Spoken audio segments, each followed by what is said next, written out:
Hey folks, this is Kalani. Patch 12.1 and Season 2 of Midnight are almost here, and they're shaking up how gearing works in a massive way. Raid loot will be far more valuable than it has been in the past, with Myth Track gear being much easier to acquire thanks to some huge weekly vault updates. Bonus rolls will be available very early on in the season to help you target specific gear upgrades. Solo content players have a few extra ways to get champion and hero track gear, and there are a few ways to get some big free gear upgrades right as the patch goes live if you know what to look for. So let's go over the most important gearing changes coming in patch 12.1 and season 2 of Midnight. Now before we jump in, be sure to hit that like button and subscribe so you never miss another video.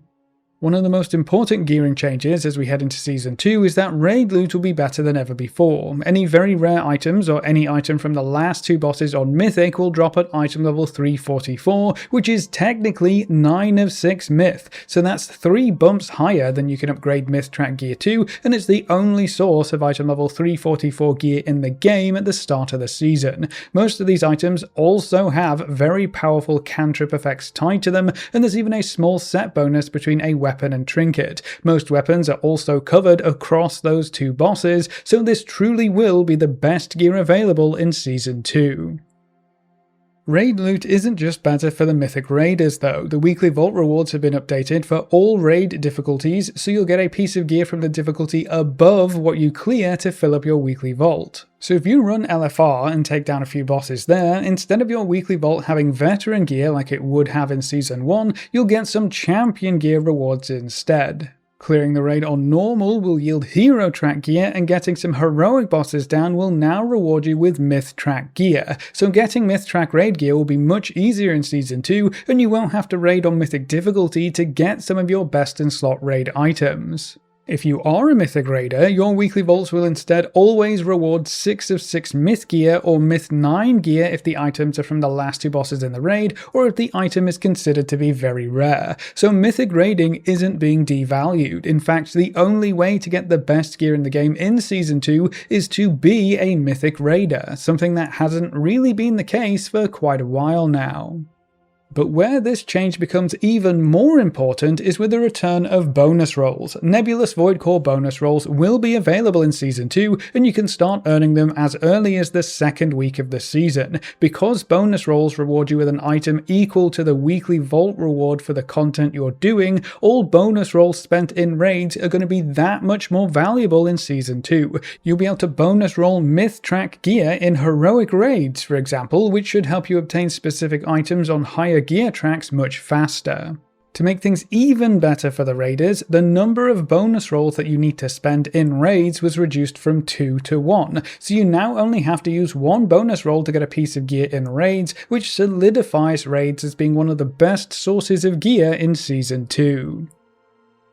Now, if you haven't heard about the updates to bonus rolls in Season 2, that is going to be very important to know. At the start of the season, the only way to get a bonus roll will be from the weekly vault as a consolation prize. So if you don't get a good reward in your vault, you can choose to take a bonus roll instead, which gives you an extra chance to get something useful. However, the bonus rolls will only be available from the second week of the season, and you can only pick them up if you have at least 3 options unlocked in your vault. So you won't be able to get one in the very first week of the season, and you will always want to make sure you have 3 rewards at minimum going into reset day, even if those extra rewards are just low tier delve runs or open world content. The tier or difficulty of the content you're running does not matter if you just want that bonus roll. The only other way to get bonus rolls in Season 2 will become available after 8 weeks. This will be the same deal as Season 1, where we just complete a quest and we'll be able to get some extra bonus rolls every week. In Season 2, we'll get 1 bonus roll per week from this source instead of the 2 that we saw in Season 2, so it won't let you gear up quite as fast, especially when you get around to your ults later on in the season, but hopefully by that point you'll have a lot of the big items you've been hunting for on your main characters.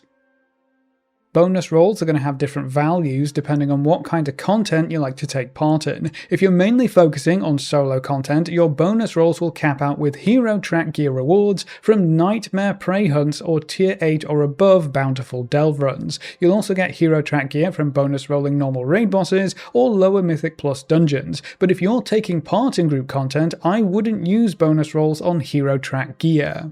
You should instead push into the higher difficulties of raids in Mythic Plus. Bonus rolls spent in heroic raids will earn you Myth Track gear, and you only need to get up to Mythic Plus 10 keystones or above to start earning Myth Track gear from your bonus rolls there. That's going to be the easiest source of Myth Track gear by far. That's the best most players will be able to hope for, unless you are in a raiding guild aiming for the last 2 bosses. Now, something else to be aware of in patch 12.1 is that world bosses are no longer world bosses. They're being called lair bosses instead, but it's more than just a name change. These are, for all intents and purposes, additional one-boss raids. They're in their own instances now, and they have every difficulty option available to them, including Mythic. All of the rewards are on par with the other Season 2 raid, so you can earn Champion from Normal, Hero from Heroic, and even Myth Track gear from Mythic as you climb through the difficulties. So instead of world bosses becoming obsolete very quickly for any players who take part in endgame content, they now remain relevant for almost the entire season. That is a huge change and will give raiders more content to work through and more options for gearing up.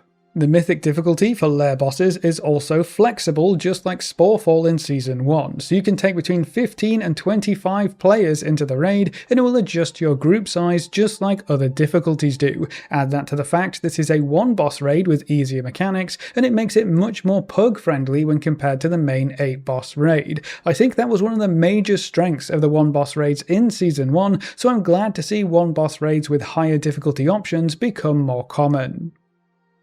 Now, unlike Sporefall, you will only be able to use a bonus roll on the new lair bosses once per week, so you won't be able to roll again and again to earn every piece of myth gear available like you could at the end of Season 1, which is probably for the better. We won't have quite as much access to bonus rolls anyway, especially early on in the season, but I figure this is something you should know about. It is worth noting that these changes do not make the lair bosses any harder for solo content players to access. Instead of having an LFR mode, you'll have a world difficulty option instead. When you choose that difficulty option, you'll join a shared instance of the boss, which is basically the same thing as it being open world without the zone lag it usually causes. You just have to wait for enough players to join your instance to start the fight. Though on the PTR, I was able to defeat the boss with just 2 of us in the group, so you might not have to wait for very long at all. The one difference is that the world difficulty will drop veteran gear instead of the champion gear that world bosses used to drop, so arguably world boss drops aren't as good as they used to be for solo content players, but if you do get loot, it will be for your class and spec that you're playing instead of being random warbound gear from the entire loot table, and you should be able to clear this raid on every character for a chance at loot instead of it being locked to once per week per account, so it's better in some cases and worse in others if you are a strictly solo content player. Another huge change that will affect every kind of player is that the Catalyst no longer converts gear into a static result. Previously, when you put a piece of gear into the Catalyst, the result would always be the same, regardless of the stats or effects on the gear you're converting. This resulted in everyone chasing specific slots of tier gear, specifically the ones with your best stats, or the least worst stats to get your 4-set bonus active with the best stat combination possible. That's changing in Season 2. The Catalyst will now keep the stats or effects on any gear you convert. This means you won't be able to use the Catalyst to change the stats on any piece of gear anymore, so you'll need to pay particular attention to the stats on every piece of gear that could be used in the Catalyst, especially any gear that matches a tier set gear slot. This also makes actual tier gear tokens from the raid worse than any other piece of gear in the same slot that has better stats. If you can get a pair of legs from Mythic Plus with your best in slot stats on them, and the actual tier set gear token for legs has bad stats for your class or spec, you will want to actively farm those Mythic Plus legs to convert in the Catalyst for a better overall result. Now on the flip side here, if your tier set token gear has your best in slot stats and those stats aren't available on any other piece of gear for that slot, for example from Mythic Plus Dungeons, the only way to get your best in slot item in that situation would be to get the raid token itself. That means you would either have to clear the raid on Mythic difficulty for a chance at a Myth Track raid token, or get lucky enough to see that piece of tier gear in your weekly vault. Either way, that's much harder than just converting any old piece of gear from other sources. This becomes an even bigger problem for any item available in the season that has a special effect. There are a lot of cantrip items in the new raid, and many of them fill gear slots that would previously conflict with tier gear. That would have forced you to use the other 4 pieces of tier gear so you could equip these items with a powerful proc effects in your 5th slot. But the catalyst changes now that you transfer that cantrip effect onto a piece of tier gear, so you get the best of both worlds, a tier set bonus and a powerful special effect. But once again, these items are mainly only available to raiders, especially at the highest item levels. These catalyst changes make the system far more flexible, but it does mean getting your best in slot gear will actually take a lot longer in Season 2 with all the changes in place. Now, with all that being said, and with all these big catalyst changes in the game, I don't think it really changes how you should approach your 4 set in Season 2. You should aim to equip your 4 set bonus as early as possible, even if it means converting gear with kinda bad stats, or even your worst stats. After you equip your 4 set for the first time, you'll earn the Season 2 Catalyst Unbound achievement, which lets you loot catalyst charges from endgame content, including raid bosses, Mythic Plus dungeon runs, and bountiful delves. Basically, as soon as you get your 4 set all squared away, you'll be earning charges much faster, so you'll have plenty of charges to use when you do get your hands on some gear that has your best in slot stats, or some of those new powerful cantrip effects if you are a raider. So don't worry about wasting your first catalyst charges. Your only goal should be to equip your 4 set as quickly as possible. Now, this also makes LFR very useful for every kind of player. The first wing of LFR opens up alongside every other raid difficulty and should have 1 or 2 bosses that can drop tier set gear. So even if you're a mythic raider, you'll want to hop into LFR first to try and secure one of those pieces of tier gear to get your 4 set bonus and your Catalyst Unbound achievement as early as possible. As the weeks go by, if you still don't have your 4 set complete, you should be running every LFR wing available to maximize your chances of completing your tier set. Now, one huge change for solo content players specifically is for the prey system. In Season 2, you'll be able to skip over the entire hunt portion of a prey hunt, letting you go straight to the mini-boss to earn your shiny rewards. This will be great for speeding up nightmare prey hunts and obtaining your 2 pieces of champion gear every week, but this new feature also gives you bonus loot once per week. When you reach rank 4 in the Prey Season 2 journey track, you'll be able to loot afflicted souls from any bountiful tier 6 or above delve run, and when you use these souls, your next prey hunt skips over the hunt section entirely to let you go straight to the boss. And the first time you do this each week, you'll earn an extra piece of champion gear. So you'll be able to get 3 pieces of champion gear from your prey hunts per week, up from 2. It gets better though. When you reach rank 9 on the journey track, you'll be able to loot tormented souls from your delve runs. These do more or less the same thing, except the once per week bonus loot will be on the hero track instead of the champion track. So prey hunts will be able to reward you with hero gear in Season 2 instead of being limited to just champion gear like they were in Season 1. There's another way for solo content players to get an extra piece of champion gear. The weekly quests for the Vaults of Atali-Tech rewards you with an item that, when you combine 2 of them together, you'll get a piece of champion gear. So it will take 2 weeks worth of quest completions to earn that extra piece of gear, but at least these rewards are better than every other weekly quest or open world event, which have historically been limited to rewarding just veteran gear. You might want to complete these quests anyway, as they do reward you with a Trove Hunter's bounty map to use in your delve run for a piece of hero track gear every week, so that extra piece of champion gear is just icing on the cake.